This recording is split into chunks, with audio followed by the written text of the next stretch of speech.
Olá, espero que esteja bem. Esse primeiro recado é só para deixar claro para todos e todas que estão nos assistindo que as aulas aqui presentes são dos nossos cursos do IFMG Campus Avançado Pinuí. Qualquer uso indevido da imagem pode ser alvo de questionamento judicial.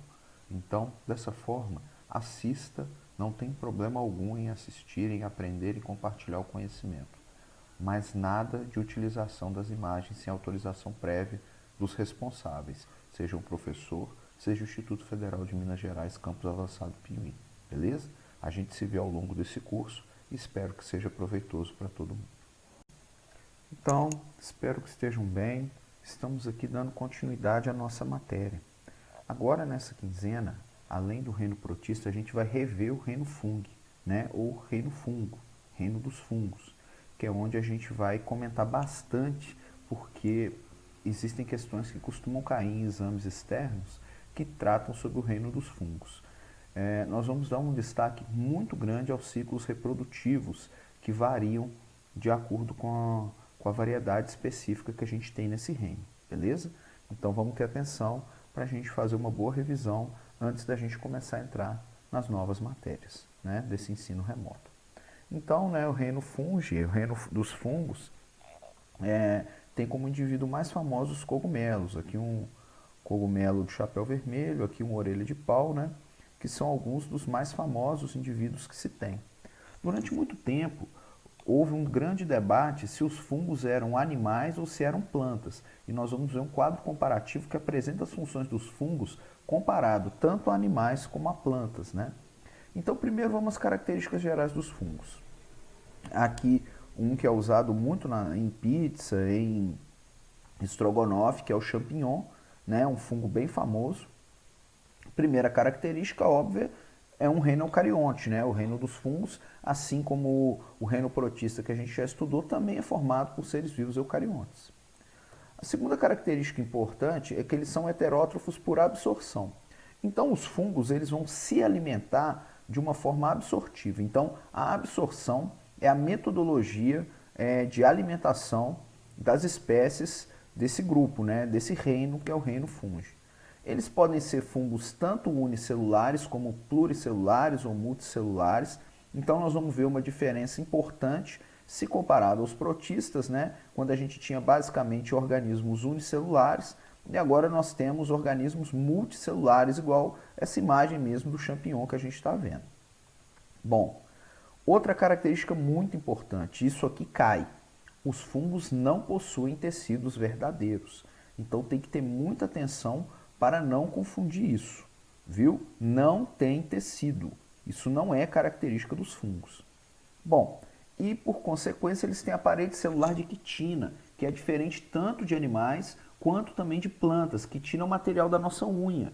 Então, é esse o material que a gente tem na parede celular dos fungos. Então, duas características muito importantes dos fungos. Não tem tecido verdadeiro e possui parede celular de quitina. Isso tem que ter em mente, não pode errar isso, viu, gente? Bom, outra característica também exclusiva do reino fungi são os seus polissacarídeos de reserva, são o glicogênio, né? Então veja que é diferente, por exemplo, das plantas que tem como polissacarídeo de reserva, tecido de reserva, o amido. Isso é uma estrutura muito interessante porque se assemelha nesse ponto aos animais. Então, nessas características gerais, os fungos têm características que lembram os protistas, têm características que lembram as plantas, têm características que lembram os animais. Então, nós temos que ficar muito atentos para a gente não confundir. É um reino separado, beleza? Bom, a reprodução é através de esporos, que podem ser de forma sexuada ou assexuada. E nós vamos ver com muito destaque ao longo da aula de hoje. Local que eles preferem viver: ambientes úmidos, locais muito secos. Os fungos têm muita dificuldade de sobrevivência, então eles sempre optam por viver em lugares úmidos, viu? Outra característica deles. Seguindo então, vamos às estruturas dos fungos multicelulares. Então nós temos a hifa, e a hifa ela diferencia em alguns tipos. Você tem a hifa cenocítica, que é igual esse exemplo que a gente está vendo aí.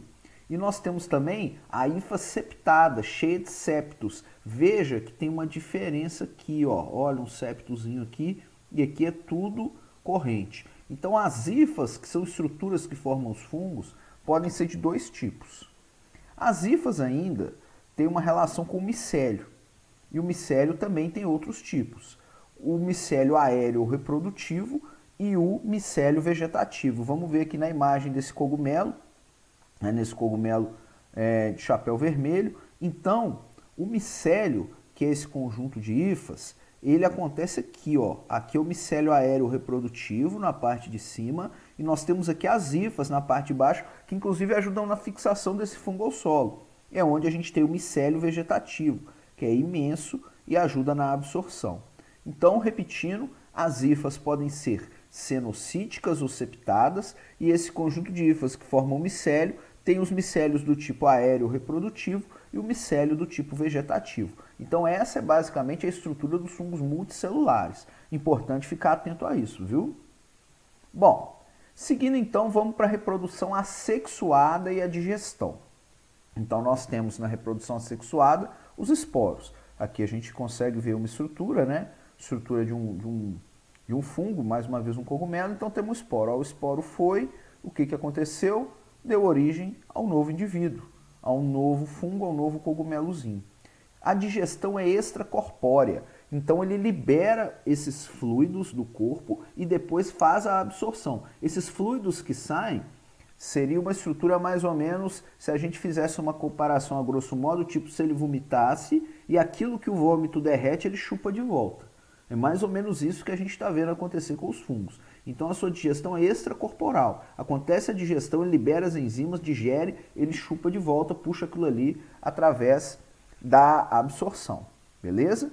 Então isso é muito importante. Então veja aqui, as enzimas digestivas liberam macromoléculas, essas macromoléculas transformam o alimento em moléculas menores que podem ser absorvidas. Esse aqui é um bom ciclo para a gente entender como se dá a digestão, portanto, que é extracorpórea nos fungos. Repetindo, libera as enzimas digestivas. Essas enzimas digestivas são macromoléculas, então ajudam a dissolver o alimento, né? A estrutura que ele vai absorver, transforma em moléculas menores. Essas moléculas menores são absorvidas pela estrutura corporal do fungo, beleza?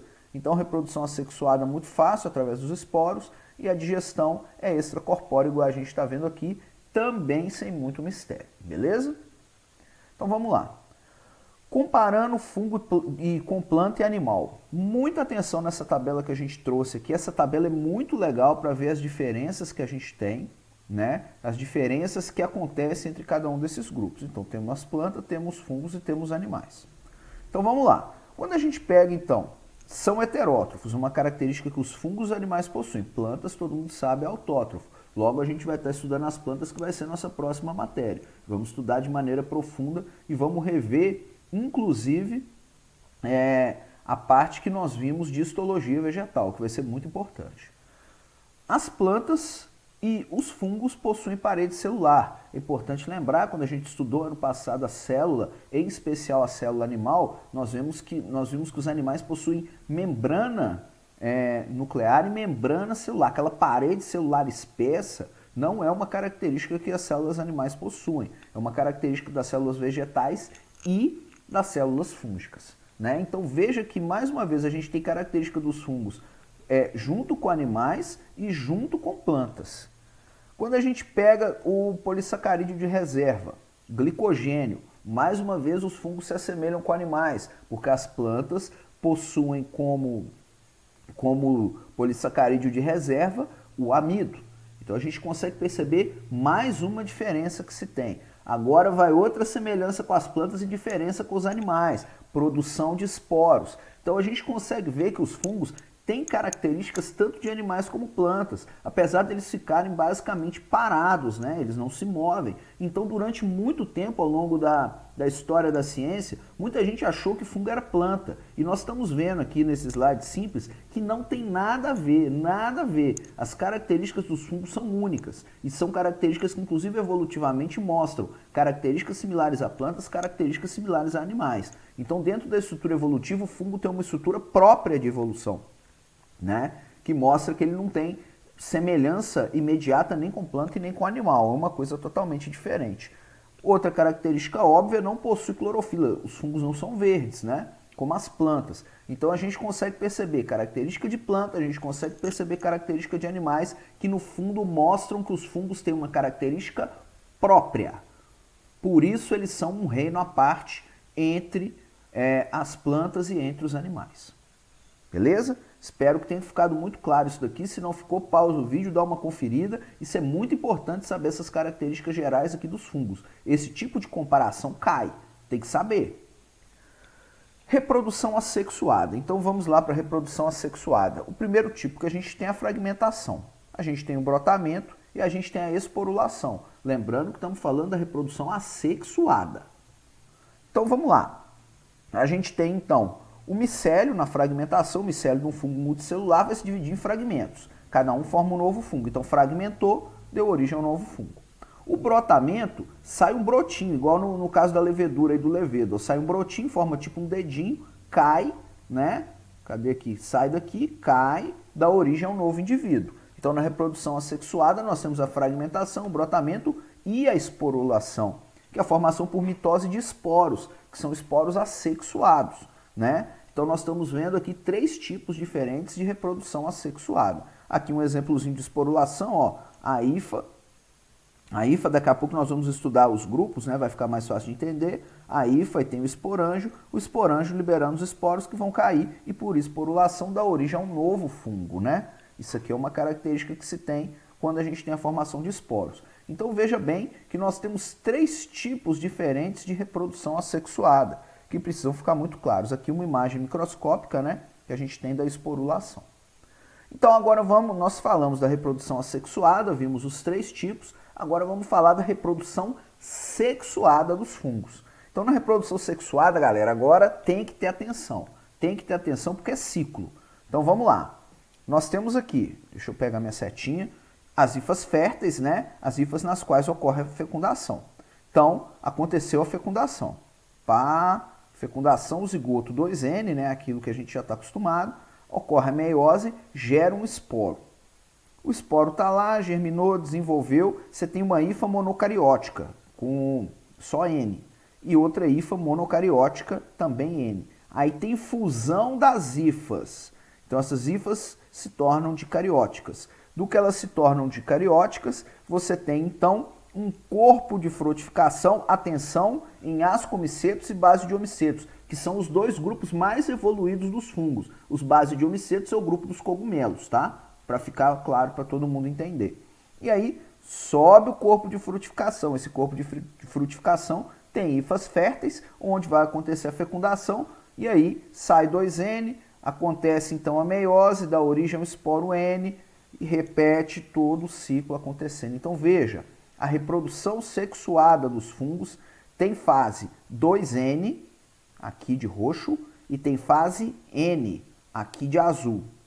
Tá? Então você tem, durante a reprodução sexual dos fungos, as 2 fases, 2N e N. Se não ficou claro, pausa o vídeo, volta para entender. Tem que saber a reprodução sexual dos fungos, tá? Isso aqui é muito importante. Agora nós vamos, galera, para a classificação dos fungos, em como eles se dividem. Então nós vamos pegar aqui a estrutura evolutiva, né? Ao longo da evolução, a gente já viu isso daqui quando a gente estudou no início do ano os cladogramas. Então aqui, ao longo da evolução, surgiram os primeiros indivíduos, né? Unicelulares, claro, com parede celular quitinosa. E isso é uma diferença lá dos outros ramos que foram para animais e plantas. E aí a parede celular quitinosa. Depois, o outro nível de evolução que esses organismos tiveram foi a presença das hifas, que nós já vimos, né? Depois começaram a surgir os indivíduos unicelulares que dispersavam por esporos. E aí se dividiu no primeiro grupo. O primeiro grupo são os quitridiomicetos, que tem o zoósporo flagelado, né? Depois, ao longo da evolução, houve a perda desses flagelos para locomoção, especialmente em ambientes liquefeitos, aquáticos, etc., que muitos quitridiomicetos estão presentes. Então houve a perda de flagelos e ele sofreu mais uma evolução. Ao longo dessa evolução surgiu o grupo dos zigomicetos, né? Porque eles têm a presença de um zigósporo. Então veja, até aqui, quitridiomicetos e zigomicetos são grupos que não possuem corpo de frutificação. Então eles não são similares a cogumelos, são extremamente pequenos, são microscópicos.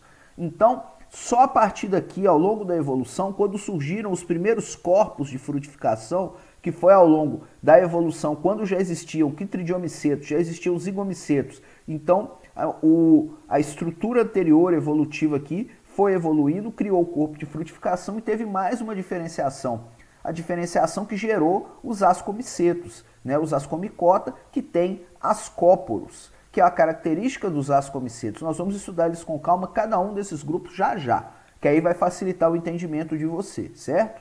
E por último, ao longo da evolução, né, diferenciou nos ascomicetos, e os fungos mais evoluídos são os fungos que possuem o basidiósporo, que são os basidiomicota, conhecidos popularmente como os basidiomicetos, que são os cogumelos, os famosos cogumelos. Tem que saber isso aqui. Característica de quitridiomiceto, característica de zigomiceto, característica de ascomiceto, característica de basidiomiceto. Tem que saber isso aqui, galera. Não tem como escapar. Eu vou falar um pouco as características de cada grupo, tá? E vocês precisam ter uma atenção muito grande nisso, porque isso aqui cai, isso aqui é matéria importante, e isso aqui vocês têm que estar de olho, porque exame externo cobra, tá? Então, seguindo, vamos lá. Primeiro, os quitridiomicetos. Característica, fungo com zoósporo flagelado, são zoósporos. Então isso aqui é uma característica que eles têm, esporos com flagelo, né, para locomoção. Uni ou multicelulares, muitos quitridiomicetos são unicelulares, mas como a gente viu, inclusive na caracterização do reino fungi, a gente já tem indivíduos multicelulares aqui presentes. Então tem que ficar de olho que tem quitridiomiceto multicelular. Podem viver tanto em água doce quanto água marinha. Por que eles têm uma preferência por água? Porque seus esporos são flagelados. Eles precisam nadar para conseguir realizar a reprodução e se fixar no novo substrato para dar origem ao novo fungo, né? E eles podem ser também parasitas, né? Você tem os tipos saprófagos, que podem parasitar alga, pode parasitar protozoário, pode parasitar outros fungos. Então os quitridiomicetos apresentam essa característica de poderem ser parasitas, né? Isso aqui a gente precisa ficar muito de olho. Inclusive, seres de um reino relativamente menos evoluído, digamos assim, a grosso modo, que são as algas e protozoários do reino protista. Então aqui um exemplo bem bonito aqui de um quitridiomiceto, né? Que a gente consegue perceber aqui mais um, em que eles estão em ambiente aquático, né? Porque eles precisam disso por conta dos seus esporos flagelados. Falou quitridiomiceto, lembra, fungo com esporo flagelado, são os zoósporos. Isso aqui é a relação mais importante quando a gente fala em quitridiomiceto, certo, galera? Ficar de olho nisso daqui para não vacilar. Então vamos lá. Em seguida a gente passa para o zigomicota, que são os zigomicetos. Os zigomicetos possuem esporângio, então agora a gente tem esporo assexuado. Então é diferente, não sai nadando, ele tem um esporângio. Então veja aqui, ó, a imagem, uma hifazinha, aqui o esporângio para liberar esporo. Isso é característica dos zigomicetos. Então aqui, ó, indivíduo famoso, bolor do pão, bolor da laranja, aquilo que deixa o pão velho verde, etc., é fungo. Aquilo ali é um zigomiceto. Então, o que está acontecendo ali nada mais é que esse processo de esporulação desses zigomicetos aqui presentes, né? E, no caso da reprodução sexuada, eles formam zigósporos, ok? Então, aqui você tem esporângio liberando esporo na reprodução sexuada e zigósporos na reprodução sexuada, que nós vamos ver agora. Então, atenção nisso daqui, como que isso se dá? O esporo bonitinho aqui, ó, germinou. Então, vamos ver que ele tem reprodução assexuada e sexuada. Atenção nisso daqui, se precisar, para o vídeo e confere. Vamos lá. Esporo germinou, bonitinho aqui, deu origem, pá, cresceu, formou o esporângio liberou esporos que vão dar origem a mais indivíduos, todos iguais. Entretanto, pode acontecer também a reprodução sexuada. Nós já estudamos, né, no primeiro ano, nós falamos sobre a importância da reprodução sexuada pela variabilidade genética do indivíduo. Então, varia geneticamente o indivíduo, variando geneticamente o indivíduo, você tem uma condição maior e melhor de conseguir alcançar, né, uma maior sobrevivência, né, ao longo da evolução. Por quê? Porque se todo mundo for igual, uma praga mata todo mundo. Então, se todo mundo for diferente, você tem a seleção natural, que infelizmente é um pouco do que a gente está vendo acontecer aí com esse Covid, né? Os indivíduos mais enfraquecidos, infelizmente, estão sendo vítima também de uma política genocida que está fazendo com que muitas pessoas venham a óbito. Então, o que está acontecendo aí? Quando a gente tem a reprodução sexuada, a gente tem variabilidade genética do indivíduo. E tendo variabilidade genética do indivíduo, aumenta a taxa de sobrevivência da própria espécie. Por isso a reprodução sexual é tão importante ao longo da evolução. Então vamos lá. Nós temos agora a reprodução sexual acontecendo. Até aqui nós temos a hifa aqui com seus esporângios vivos aqui de boa, mas aqui embaixo a gente pode ter fusão de hifas. Então aqui ó, acontece uma reprodução sexuada, porque juntou as hifas de dois indivíduos, ó, formou um zigósporo, que é essa estrutura que nós falamos aqui, que é formada na reprodução sexuada. Esse zigósporo germina e dá origem a um outro indivíduo. Esse indivíduo pode ter reprodução assexuada, igual ele está tendo aqui, ou reprodução sexuada, se ele juntar igual está acontecendo aqui. Então as duas coisas acontecem dentro dos zigomicetos. Então o que a gente tem que ter atenção aqui nos zigomicetos? Se possui esporângio aqui, reprodução assexuada. Se possui zigósporo, é ele aqui, reprodução sexuada. Zigomiceto faz reprodução sexuada e assexuada. Assexuada quando tem o esporângio, sexuada quando tem o zigósporo. Atenção nos nomes, são difíceis, mas são importantes da gente entender, beleza? Tá com dúvida? Paralisa o vídeo e dá uma conferida de novo para ficar claro, inclusive esses nomes, beleza? Importante isso daí. Passando, agora vamos para os ascomicetos. É curioso, porque apesar dos basidiomicetos serem os mais evoluídos, eu tenho visto muita prova que cai ascomiceto, tá? Que é aproximadamente metade de todos os fungos que existem. É o filo mais numeroso entre esses 4 filos aqui que a gente está vendo e nós ainda vamos ver mais algumas características. Então, a gente já viu os quitridiomicetos, a gente já viu aqui os zigomicetos e agora nós vamos para os ascomicetos. Então, primeiro é metade dos fungos, é o filo mais numeroso de todos que a gente está vindo, daqueles 4 que a gente viu ao longo daquele cladograma evolutivo. Então, nós temos aqui as leveduras. A penicilina, né, o penicillium, que é utilizado no combate principalmente a bactérias, a infecção bacteriana, ele está presente aqui, ele é um ascomiceto. Então, as leveduras utilizadas para a fermentação alcoólica, que nós já estudamos ano passado, como, por exemplo, a fabricação de pão caseiro, aquelas leveduras que se utilizam, tipo fermento Fleischmann, é desse grupo aqui. É um tipo de fungo, é um fungo ascomiceto. Então, nós temos aqui cada um deles presentes, né? Aqui, isso aqui, nós estamos careca de saber, já caiu até em prova minha no passado, né? É a fermentação alcoólica que pode acontecer na presença de leveduras. Então veja que nós temos aqui uma estrutura extremamente numerosa, que são esses ascomicetos. Ainda sobre os ascomicetos, eles têm esporos. Esses esporos são divididos em conídeos ou conidiósporos. Então atenção ali, ó, o conidiósporo na ponta. Então aqui a gente tem, né, tem o esporo e esse esporo se divide aqui nos conidiósporos. Sua reprodução sexuada tem um corpo de frutificação chamado ascocarpo. E esses ascóporos, então, estão lá dentro do ascocarpo. Então vamos ver com detalhe aqui. Aqui a gente tem um ascocarpo, né? Vamos imaginar que ele está aqui bonitinho. Tem os núcleos apoides. Então aqui a gente tem um asco com detalhe, né? Detalhadamente, o núcleo haploide. Fundiu os dois núcleos, ficaram núcleos diploides. Acontece a meiose, núcleos haploides de novo. Esses núcleos haploides, então, sofrem uma mitose e formam os ascósporos, esses aqui. Então, o ascocarpo, ele vai ter núcleos haploides que se fundem formando núcleos diploides que sofrem meiose, transformando de novo em núcleo haploide, para então sofrer mitose e virar ascósporo. Esses ascósporos, então, formados, são liberados.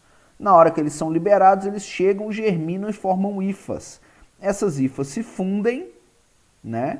As hifas fazem a fusão e, quando as hifas se fundem, formam esse corpo de frutificação chamado ascocarpo, né? Que caracteriza os ascomicetos. Então a gente tem que ter atenção aqui, porque é assim que se dá a reprodução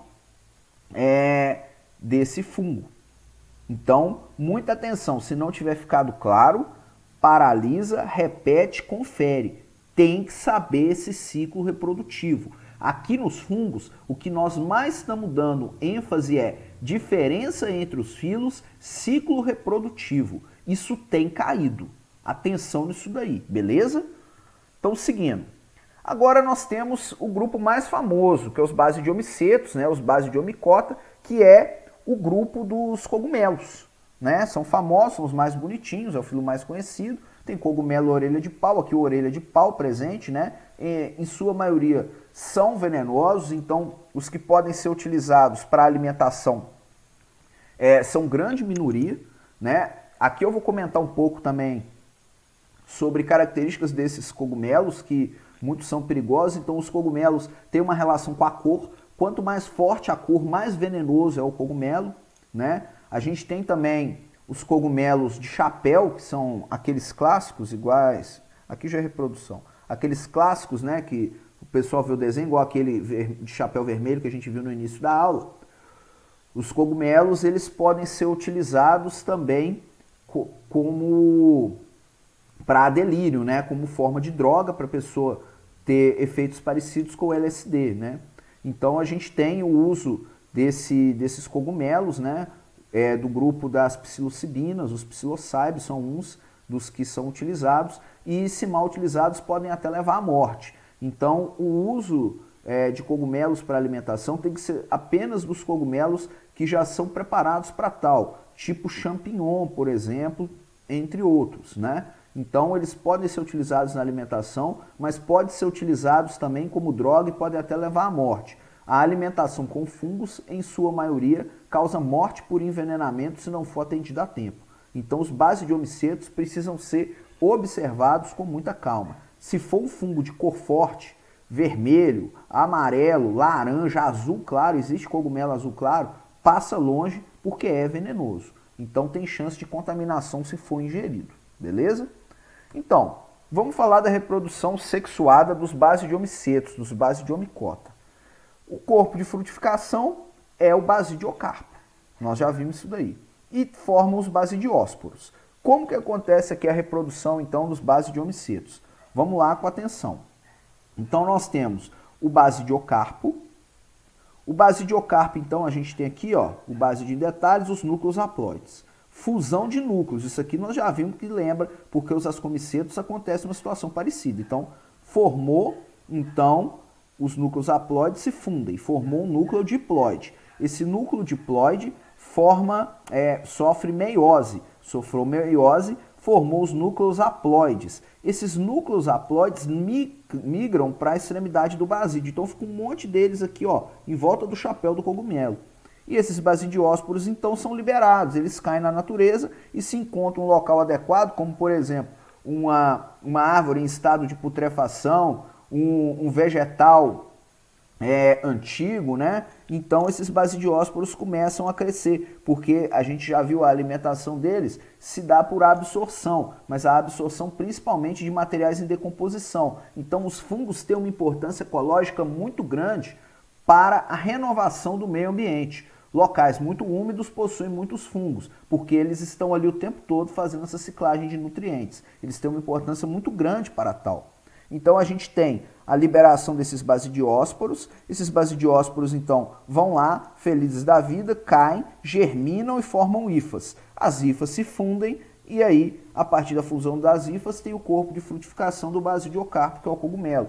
Veja que a reprodução dos dois últimos grupos, né, dos ascomicetos, dos basidiomicetos, tem muita similaridade. Se a gente volta aqui, ó, nos ascomicetos, a gente consegue perceber uma grande similaridade reprodutiva. E isso mostra como evolutivamente eles têm também uma certa similaridade. E aí a gente precisa ficar atento a isso. Beleza? Bom, falamos então dos 4 grupos, e aí nós falamos de 4 grupos, mas tem um quinto, tem os deuteromicetos. Os deuteromicetos, eles são diferentes. Primeiro porque eles têm um ciclo sexuado ausente ou desconhecido. Então uma pessoa que quiser trabalhar, por exemplo, com o estudo de fungo, tem uma demanda científica muito grande dentro das ciências biológicas. A gente tem muito pouca gente que trabalha na micologia, né, que é o estudo de fungos, entre outros indivíduos desse grupo, e que tem uma necessidade muito grande, porque conhece-se muito pouco ainda sobre os fungos. Os deuteromicetos, por exemplo, desconhece. Nós estamos em pleno século XXI, inclusive vivendo uma pandemia, e a gente não sabe se ele tem um ciclo sexuado, né? Então tem uma demanda muito grande. Eles são considerados fungos imperfeitos, então, graças a isso. O penicílio é um caso de deuteromiceto, né? Apesar dele estar caracterizado lá no seu grupo específico. E nós temos aqui Candida albicans, que causa a candidíase, né? Que é uma doença sexualmente transmissível. Então merece esse destaque aqui dos deuteromicetos, que muitos inclusive podem causar doença. São considerados fungos imperfeitos, inclusive dentro do processo evolutivo que a gente viu lá com aquele cladograma evolutivo. Beleza? Então aqui, ó, ambos são ascomicetos, mas são considerados deuteromicetos por terem um ciclo desconhecido, por serem fungos imperfeitos. Então, muitos deuteromicetos são caracterizados, como nesses casos aqui, lá dentro dos ascomicetos. Então, o deuteromiceto, ele não é uma categoria evolutiva, ao contrário dos outros 4. Ele é apenas um grupo artificial para colocar lá dentro os fungos em que a gente considera imperfeito, que não tem ciclo sexual, por exemplo, conhecido, entre outras características. Beleza? Então é importante conhecer as características dos 4 grupos, os 4 filos de fungos e lembrar que tem o grupo artificial, que são os deuteromicetos. Beleza? Importante ficar atento a isso daí. Bom, importância dos fungos, né? Isso aqui é bem fácil, está presente para todo mundo. Produção de pão e bebida alcoólica, a gente estudou isso daqui na fermentação alcoólica no ano passado, né? Então nos ajuda muito a entender, isso aí nós estamos careca de saber. Produção de vinho, né? Porque a fermentação também é alcoólica, de cerveja, em alguns casos, além de bactérias, pode utilizar também fungos para fermentação. Então eles têm uma importância muito grande para a nossa alimentação. Além da alimentação, né, nós temos shiitake, nós temos outros fungos para alimentação que são utilizados, como champignon, entre outros que estão presentes aqui. Alguns tipos de queijo, né? O queijo Roquefort, se eu não me engano, ele utiliza fungo, né? Tem essas características, essa imagem aqui é a imagem de um queijo Roquefort, né? Que tem essas características em que ele é colocado num local úmido em que prolifera esses fungos vão dar um aspecto diferenciado, inclusive de sabor a esse queijo, fazendo com que ele tenha um valor comercial muito grande, né? Então isso é uma característica também de uso humano. Aqui, né, outros tipos de queijo que a gente tem, aqui o caso gorgonzola. O gorgonzola também, durante a sua fabricação, tem a utilização de fungos, então pegando só alguns exemplos aqui, né? Então nós temos aí vários tipos de queijos, né? E o uso direto do consumo. Como eu disse, o consumo de fungos é arriscado se não for feito de maneira adequada. Ainda na sua importância, claro, fundamental, produção de antibióticos, né? Olha que doido que isso aqui. Isso aqui é um estafilococo, né? Dentro dessa placa de Petri. E o local onde colocou o penicílio, né? Penicílio SP, que é a penicilina, ó, morreu tudo. E foi assim, né, que se descobriu a utilização da penicilina. Então, a penicilina está aqui destruindo o estafilococo, mostrando a sua capacidade, é por isso que ela é utilizada como antibiótico até hoje, né? Aqui mais uma imagem que a gente tem, aqui o Toliplospládium, que produz a cicloposporina, né? Então, 2 tipos de antibiótico. Então, podem também causar prejuízos econômicos e à saúde, né? Então os fungos têm uma importância muito grande, mas eles podem causar prejuízo, igual aqui o caso do milho, né? Então a gente tem situações como essa que podem causar problemas e a gente tem que estar atento, né? Então o estudo dos fungos tem também uma importância econômica muito grande, porque causa muito prejuízo na nossa lavoura, né? Quem estuda isso daí sabe como essas pragas podem causar problema. Eu, por exemplo, uma das coisas que a gente tem no nosso grupo de estudos no IFMG de Piuí é o estudo do ciclo da praga do café. Mas nada impede que outras pragas também destruam, né, a produção cafeeira, como nesse caso aqui a destruição de um milharal por conta de uma praga. Nesse caso a praga é um fungo. Aqui também a aflatoxina, né, que é o Aspergillus flavus, também mais um exemplo que a gente pode ter. Outros prejuízos é doença, né? Aqui um exemplo de frieira, que é causado por fungos, aqui sapim, né? E aqui também algumas doenças fúngicas que podem destruir vários tipos de lavoura, né? Bom, então é importante a gente entender os fungos, a gente viu aí ao longo da aula de hoje como eles se dão, como se dá a sua importância e como isso está acontecendo. É importante a gente estar atento, né? É importante a gente estudar a nossa matéria, o que a gente apresenta aqui para vocês é só o geral, é importante fazer a leitura no livro, é importante buscar fontes externas, porque daqui a 1 ano e meio vocês estão fazendo Enem. Então é importante estar estudando, fungo é uma matéria que cai, atenção no ciclo reprodutivo deles, atenção nas características dos 4 filos principais que a gente tem dos fungos, beleza? A gente se vê na próxima aula, na próxima quinzena. Até lá!